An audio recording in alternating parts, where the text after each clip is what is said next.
আরে বন্ধুরা, এই কুকুরছানার বাচ্চাটা একটা মানুষের সিংড়া তুলে নিয়ে পালায়। তারপরে সেই মানুষটা সেই কুকুরছানার বাচ্চাটাকে অনেক মারে, আর দুটো কুকুরছানার বাচ্চা অনেক হাসে। আর সেই বাচ্চাটা রাস্তায় এসে কান্না শুরু করে। তারপরে একটা মানুষের কাছে হেল্প চাই, সেই মানুষটা তিনাকে একটা কাম দেয়।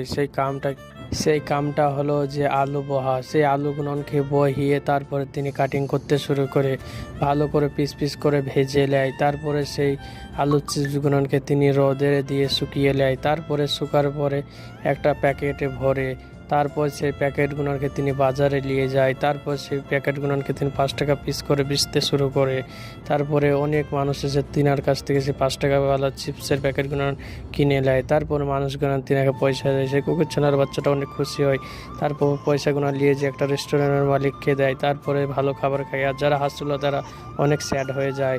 আর আপনাদেরকে যদি আমার ভিডিওটা ভালো লাগে তাহলে লাইক এবং চ্যানেলটিকে সাবস্ক্রাইব করে দেবেন।